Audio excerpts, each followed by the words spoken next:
Dallas, Texas, June 30th, 2026.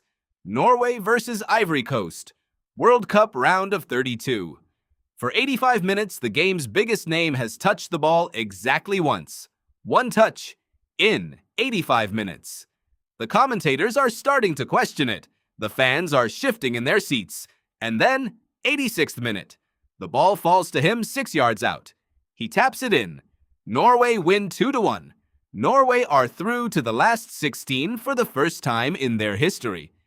After the final whistle, Haaland pulls out his phone on the pitch, records a video, and posts it himself. "This is unbelievable," he says. "This is history." That moment, invisible for 85 minutes, then decisive in the 86th, is the most Erling Haaland thing that has ever happened. Because this is not a story about a player who dominates every second of every game. This is a story about a boy born in Leeds to a Norwegian father whose own career ended in tragedy, who grew up in a tiny town most football fans have never heard of, who was described by his own youth coach as very skinny, no physical presence yet, and who is now, at 25 years old, the fastest human being in football history to score 60 international goals. 60 goals, 53 games, 1.13 goals per game. More goals than appearances for his country. To understand how that happened, you have to go back to a small Norwegian town, a father's shattered knee, and a 5-year-old at a training ground who couldn't stop scoring. Bryne is a town of about 12,000 people in southwestern Norway. It is not where football stories are supposed to start. Erling Haaland's father, Alf-Inge Haaland, played for Nottingham Forest, Leeds United, and Manchester City in the Premier League. He was good. Not legendary, but good. Then in 2001, Roy Keane deliberately planted his studs into Alfie's knee in a Manchester derby. The injury was career-ending. Alfie retired in 2003. He was 30 years old. The family moved back to Bryne. Erling was 3 years old.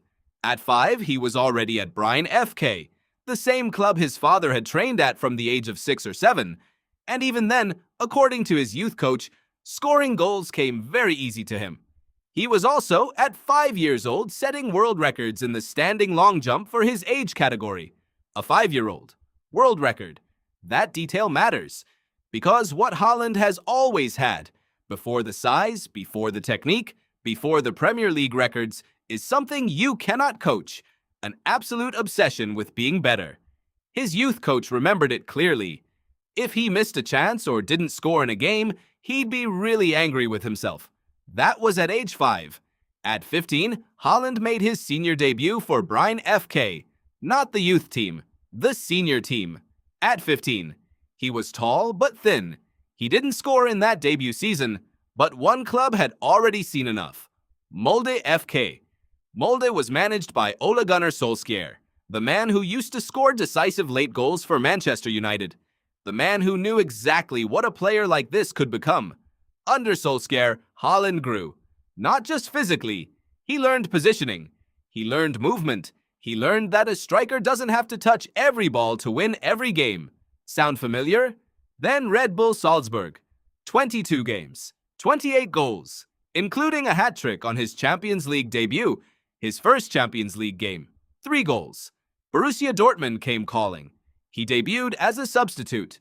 He scored a hat-trick in 23 minutes. Not in his first start. Coming off the bench, hat-trick. 23 minutes. 86 goals in 89 appearances for Dortmund in total.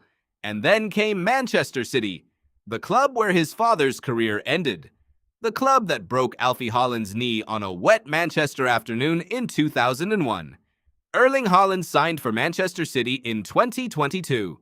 In his first season, he scored 36 Premier League goals, a record that had stood since 1993. Gone.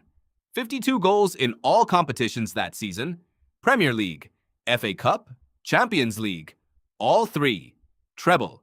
In his first year, he then became the fastest player to reach 50 Premier League goals, then 100. Gary Neville, who spent his career at Manchester United watching strikers at the highest level, said this: "He's almost like 4 players in one." But here's what the numbers don't quite capture. This is Haaland's first World Cup. Norway hadn't qualified in 28 years. He got them here almost by himself. scoring 16 goals in 8 qualifying games. And now, in his first 4 World Cup matches, he has 5 goals. Already joint top scorer with Messi, 5 goals. And in one of those matches, tonight, he touched the ball once in the first half. Once, and still won the game. That is the thing about Erling Haaland that defenders never quite solve in time. It doesn't matter how involved he is. It doesn't matter if you've kept him quiet for 85 minutes. Because the 86th minute exists. His teammate Sander Berg said it best after the game tonight. He played like an animal. Norway now face Brazil.